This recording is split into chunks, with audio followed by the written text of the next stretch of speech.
Jimbo's Garage. Good afternoon, everyone, and welcome back to Jimbo's Garage. Well, today we're going to be doing something that I've been wanting to do for a long time, and that is to build a welding cart. Not just your ordinary welding cart, a cart that's going to house 9 pieces of welding equipment, 6 welders, 2 water coolers, and a plasma cutter. And who knows what after that. Also going to have at least access for 4 bottles of gas, different types of gas. There's also going to have a bank of 220 outlets in the back of it. All machines are going to plug into this, but yes, only using one machine at a time. But I want to be able to have full access to this and be able to use the machine that I want to use without having to change gas, without having to change wire, without having to do all that. I just want everything at my ready. So with that said, let's get started on today's project, building the ultimate welding cart. Alright, the first thing I want to notice is I want to let you guys know that this may not be for you, but this is what's going to work for me in my shop right here. I know it's kind of crazy for most people, but this is what I need, and this is going to work for me. We're starting out with some 1.5" square tube, and I'm using 0.63, which is right about an 1/8 or 1/16 of an inch rather. And I wanted to use that because there's a lot, I've got over 100 feet of square tube right here, and I wanted it to be strong, but yet I wanted it to be somewhat manageable in the weight department because it is going to be heavy after it's all done and over. So I'm starting by cutting all the pieces that I need for the top and bottom frame and some of the uprights, and once I did that, I got over to the Burr King and kind of deburred everything. When you use a chop saw like that or the cutoff saw to cut the pieces, they get burrs on them and they get really sharp, and it's nice to be able to clean everything up and get them all ground down. It makes for a good fit up as well for all your pieces. So I'm just starting the assembly right here. Now this is the bottom part of the rack right here, and using my corner square and getting everything put together. Again, I'd mentioned that this corner square is a great deal to have. I'm thinking that I need to get 3 more of them though, because you can see how I work my way around, and I have to use these 1-inch spacers. The offset on the square is 1 inch. If you don't put those spacers in there, you'll find yourself getting all out of square or cattywampus, I should say, during the building. It's pretty important. I learned it the hard way, trust me. So anyway, this will be the top rack, it looks like, and doing the same process all the way around, and just getting everything. The corner vise makes everything nice and square for sure. You don't even need to check it; it is right on the money. Once I tacked everything in, checked it for square, just ground everything down, at least the welds that were going to be visible to the outside, using the Walter angle grinder. I've got several of these things. I've got about 4 or 5 of them, all different sizes, all different purposes, and man, these things are really incredible. I build as I go right here. I have no plans for these for this cart. This is just something that I thought of my head, and I thought about. This is what I think it should look like, and this is what I think would work. So that's what I'm doing here, and just kind of putting things together as I go along. And hopefully this is going to work out pretty good. You can see that now I've got the bottom, I've got the top, and I've got some sides. I'm off to a good start right here. Things are starting to take shape, and it is looking like something at this point.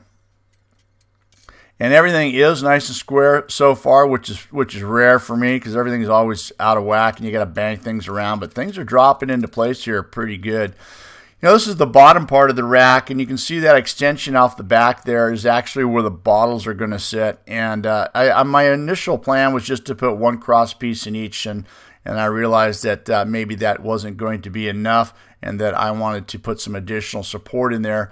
The material that I'm going to be using for the bottom and the top is some 14 gauge sheet metal with some 1/4 inch holes in it, and it is going to be supporting a lot of weight, and so that's why I put that additional support in the bottom, and I do the same in the middle section and the top section as well. Now I'm starting to put the dividers in here that's going to actually separate the machinery. Now a lot of consideration went into this because the machines that I have are different sizes, and where I wanted to put them in the cart, I had to just take into consideration of where they're going and be sure that I had the right height and the right room for each piece of equipment. The ones on the bottom are a little bit smaller than the ones that are going in the middle, and the top, of course, is no problem. But anyways, it's just a lot of welding once everything got into place. You know, this is another thing. There's probably hundreds of welds. Well, I don't know about hundreds, but at least 100 welds probably here. And once everything was tacked, I went around and started welding everything out all the way around. And you know, just when you think you've got them all done, and you've gone through and you've looked, you can't find anything, you start moving forward with the project and you find out, oh, I missed one. And then you get that one, and then a little farther along, oh, you missed another one. It never fails, no matter how hard you look. You always seem to miss one or two of them. But ultimately, I did get them all. And then just grinding off the welds that are going to be on the outside in the corners, just to make everything nice and smooth. That's the way I like to do things. I like to, make it look like it's a nice fabricated piece. You can see it's becoming quite the project at this point right here. Kind of crazy, but it's gonna work just fine. Now these are the biggest casters that I could possibly find. And they weren't quite big enough. You know, I was looking for a 10-inch. I need this to be off the ground by 10 inches. These casters were 8, so I needed a 2-inch extension. And so I had a piece of scrap 2x4 rectangular tubing, and then this is some 2-inch flat bar stock. And so I just cut the tubing out to the size of the caster base and went around and just welded these things all the way around. You know, I thought this would be the best. There's probably all kinds of different ways of doing it, but, you know, this is what I had in the shop. This is what was there, and it was, just the decision I made at the time. It took me a lot of time to do this. It was a lot of extra work, but in the long run, I'm glad that I did it this way. It just looks better. You know, once it's going to be welded on the cart and painted up, no one's ever going to notice anything, and it's just going to look like it was part of the cart and the design itself. You know, I'm using the MiG 2400 right here from HTP. I was using a couple of different machines during the build of this project. Everything just working really good. You can see I'm using the Walter grinder right here, just going around and just cutting all these welds off and buffing them down, making everything nice and flat. You know, it made for a perfect square little box right there. 4 of them. And there they are. I'm getting the casters welded onto the box. Now, one thing about this is if you guys worked with casters, you can see that these things are on a swivel and they are all ball bearings in there. You know, when you get them from the factory, they are packed with grease. But anytime that you add any kind of heat anywhere remotely near the area where those swivels are, the grease actually just turns to liquid and comes right out. So that's one thing that you got to remember if you're doing that, and it does. All the grease turns to oil basically, and it all comes out of there once things cool down. I just shot a load of grease back into the bearing area there. This particular caster has got a grease cert on it, so that was pretty helpful. And then just weld them on each corner of the cart. And I didn't need to weld all the way around on all of them, but I don't know. I just got going, and I just thought that it would look the best aesthetically. Never going to go anywhere. Every time I did this, I kept thinking that how much weight is going to be on this thing, and is this going to be strong enough? But I'm really fully confident there's going to be no problems here. And we're moving on to the 14 gauge sheet metal. It's going to be on the top, middle, and bottom, and you can see this has got 1/4-inch holes. Now I wanted this. My other carts I made, I used plywood, and that's good and everything. But on this one, I wanted to have something that wasn't wood for one, and that would allow anything to fall through and just not be piled up there with dust and debris on top. So I chose this stuff. I've never worked with it before, but it's pretty nice stuff. And you can see that fits right on the top. That's just the way we want to do it right there, and it's plenty strong. Now this is the middle section right here, you know, and you can see I'm using my Walter cordless angle grinder on this. This is a good application for this with a cutoff wheel on it. Things work really good for this. You know, there's all kinds of different ways of cutting. This is just the way that I choose to do it. Now I'm cutting out for the posts on the center section right here, and the stuff is pliable. So when I get all this cut out, you know, I'm hoping that I can just flex it and drop it into place. It did take some adjustment. You know, I had to do a little bit of trimming. You can see I got it in, and that one corner was a little tight. But I did get it all trimmed up, and ultimately everything just went right into place, nice and smooth. And I'm just tacking everything on all the way around. I think that's all it really needs. And you can see that I've got 100 clamps there. You know, the good thing about these clamps right here, at least here in the United States, we have Home Depot and Lowe's. And about once a year, these spring clamps go on sale for 99 cents. And every time they do, I grab a handful of them. You can never have enough clamps, that's for sure. And at 99 cents, that's a pretty good value. So just spot welding all the way around, tack welding, whatever you want to call it, just is enough to hold everything down into position. All I really need in the middle, the top, and the bottom, you can see that is where the gas is going to be sitting. And I did the same thing there as well. You know, you can see I'm using my little cheater chair right there. Yeah, I'm kind of big, and it's hard for me to get down on my knees and get in there. But this little chair that I got right here is it's pretty helpful to get it done. So we're moving on to the torch lead holders. You can see on my other carts in my previous videos, this is what I use. This is a piece of 8-inch round pipe, 1/8-inch thick wall, and this is what I used in the past for torch lead holders. So I thought I would just go ahead, and they work good. So I'm just gonna use the same thing on the cart. I just cut about a 2.5-inch section out, and then cut it in half. And when you cut it in half, that makes the half round right there. And that's what I used. And I just went in and cut them all out. You see this kind of rough though, but that's no problem. Once I got them all cut out, just take them over to the Burr King and trim them up a little bit. On both sides right here, you can see how it just totally just hogs the metal right off and cleans it right up. And what I couldn't get there, I took it over to the vise and just cleaned it up with the angle grinder the rest of the way. Softened the edges and did all of them the same way. And there they all are, perfect, ready to roll. Now these are the bars that I'm going to ultimately hook to the torch lead holders. Now this is 1.25-inch square tube is what I'm using for this. And you can see on the other ones I did before, I just welded them square right to the radius inside there. But on these, I thought I'd give that little added touch and put a slight little radius on the inside. I don't know, just a little cleaner. And then these are going to be the ears that are going to be on the outside. They're going to hold the cables in place. Basically, it's 2-inch square tube, or 2-inch square stock by 2-inch, so 2x2 pieces. And then I wanted to do the same thing on this as well, so I just rounded the edges right here.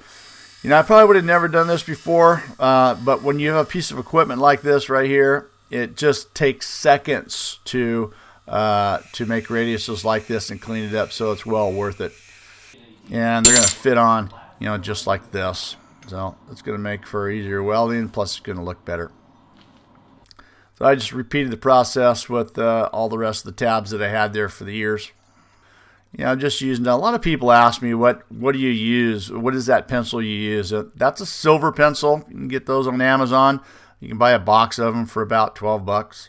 And then these are the ears. I'm just tacking them in place, a couple of inches in from each side. You know, there's all kinds of different ways to build torch lead holders. I see guys just using pieces of, you know, square tube on a 90 degree on an L, and that's fine. There's all kinds of different ways of doing it, and these might look a little bulky, but I can tell you this, they work really good. At least they work good for me and the carts that I've had, and I'm hoping that they're going to work just as well on this one that I'm making right here. And then this is the outer part that is going to hold the torch lead. This is 1.5-inch square tube, and the 1.25-inch fits right inside the 1.5-inch.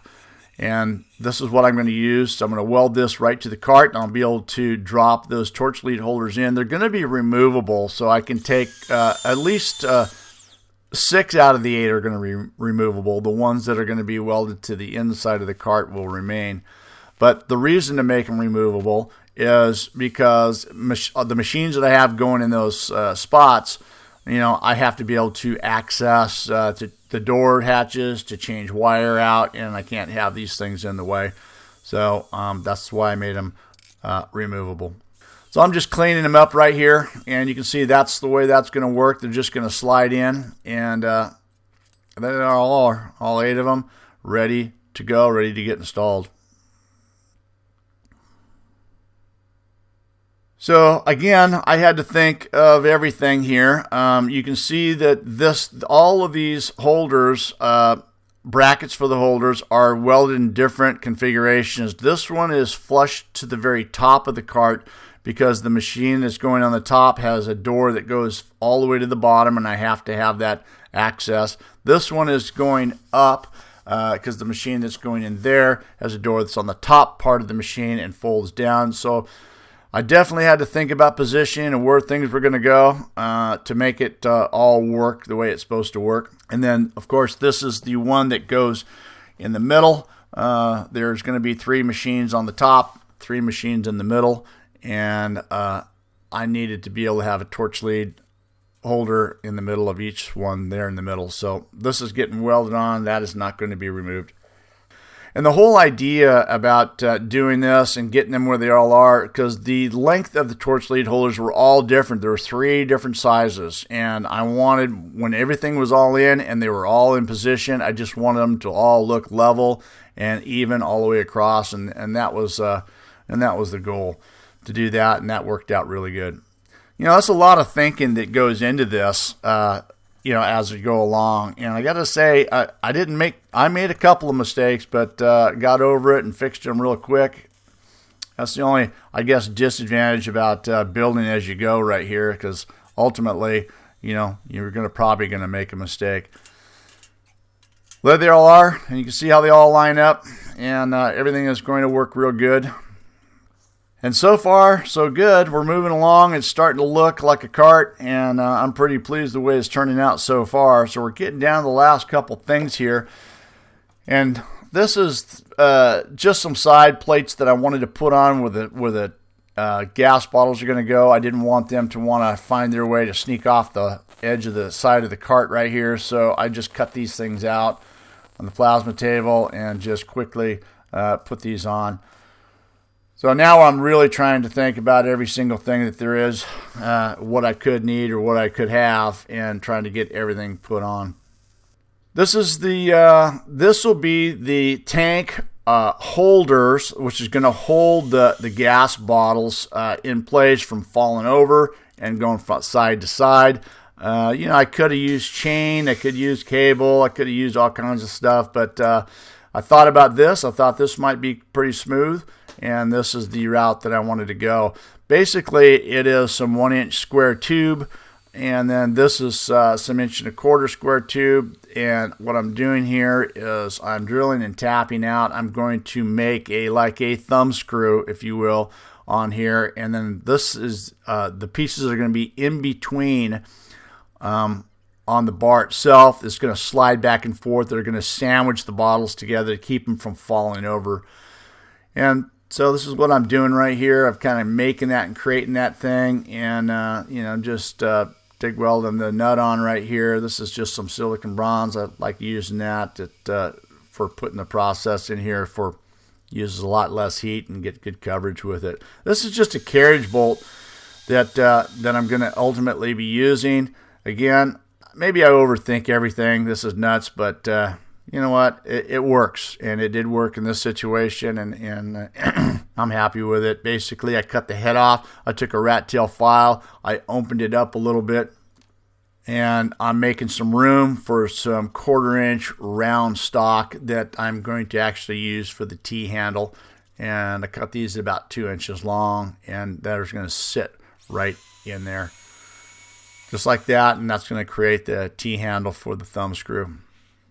Something a little bit different. You know, I could have used anything, I could have done anything, but I just thought that this would be cool. This is going to work pretty good. And then I just went ahead and just, welded those things all the way around and got it all cleaned up. Again, the silicon bronze, this stuff really works good. It's just a couple dabs in there and it just flows nicely. You can see that I'm propping myself up right there with the block. I got all kinds of different size blocks that I use, to get comfortable, to help for me, welding, nice and smooth. I have a tendency to shake a little bit, and so it keeps me steady. All right, we're putting the handles on right here. And again, this is just the pieces that are going to be in between. This is going to keep from the bottles falling over. These are small little pieces. You'll see here in a minute how this is all going to work. I think I mentioned, I'm using these Pyrex cups. Those are a good deal too. If you guys have never tried that, I like those. Those are nice and clean. You can see right through them in some cases. So you can see right here, this is the holder itself. It's basically just a little U-shaped bar, and then those are the sliders that are in between. They're going to be able to slide back and forth and sandwich the bottles together. And I'm just, welding these things out. And I'm going to grind everything down and get them nice and smooth. And then this is 1.25 inch square tubing, and these are going to be welded to the card itself right on the ends. Now, I wasn't certain how all this was going to work, so I got everything as square as I possibly could and tacked them in place because I was a little reluctant that things weren't going to work perfectly smooth. And so this is what I tried. You could see that it didn't. Things were a little bit off. So I had to bang things around a little bit. Once I got them banged around to the position, they slid in there pretty good. So once I did that, I just finished welding everything out. And yes, what happened here is, of course, as soon as you put the heat to it, they move around again. But it was no problem tapping these things around and getting them into the position where it slid in there really nice. A little tight there, but I made a little adjustment. And ultimately, it worked really good. Now I'm just repeating the same process. This is the same thing, same way. This is the lower bar that's going on. After you do the first one, the second one becomes a little bit easier. And if I was doing 3 or 4, ultimately, they would all be perfect. But all right, there it is. Got them all adjusted. Weld them out and. Now they work perfectly and adjustments. That's a good little deal. I like the way that turned out. So now we're moving on to the electrical panel. This is something that I had to make custom. These are the holes that are going to be for the electrical outlet, the 220 outlets. I had to space them in a position where they weren't going to be in the way of each other. With the cords, when they get plugged in, I didn't want them to be stacked on top of each other. They had, the cords had to get around the outlets. So this is what I came up with. And then you can see that once I did that, of course, these things are not fitting correctly. So I had to cut every one of these things to get them in there flat. And ultimately, there it all is. And I got them screwed into place. And there's all 8 outlets right there. And you can see I'll be able to plug all of them in. The cords will go around and they won't interfere with each other. Now this is a custom box, of course. This is not something that you can buy at your local hardware store because the dimension is just odd, so I had to make this outlet box myself. So careful measurements, cut everything out on the plasma table, and here I am tacking everything together. The good thing about this right here is, you can blast tack this, fusion tack it, whatever you want to call it. As long as you got a nice tight fit, it just flows. And this metal is super clean, so that really helps to it. It just flows, and it's just a couple blast tacks. The more tacks you can get on something like this, the better off you are. I put tacks on every corner all the way around, and I probably even could have used more in between all that, but the box stayed square. Everything was good. And so I just went ahead and started welding, everything together. Now, I'm only putting about 1-inch beads, you know, on each corner and in the middle of each one of those. That's all you really need. I'm just trying to hold this thing together. This is nothing that needs to be welded out all the way around. This is going to be all I really need right here. I'm ultimately going to grind these welds down and clean them up a little bit too as well. So, and you can see that prop block right there. Let's keep my hands steady. It's a good practice. Maybe not for you guys. You guys might be steady, but for me, it worked out really good. All right, here's the box. Fit perfectly right in there. Clamped it into place. And got a couple of welds on the back side of each corner, and that's all I really need to hold it in place. It's not going to be going anywhere. And I thought it might be a good idea to make a handle for the front of it at this point. You know, I realize that this thing is probably going to be pretty heavy. Even I'm using this 063 material for all this. By the time I got everything on, rolling the cart around, the casters are amazing. You know, they're big, so it rolls fairly easy. But I did realize it's getting kind of heavy, and I don't have any equipment on it. So a good idea is to make a handle. It's going to help pull this cart around if I need to. I plan on having it stationary in one place. At least that's the plan. Although I am making it so I can move it in about 12 feet in any direction in case I need to.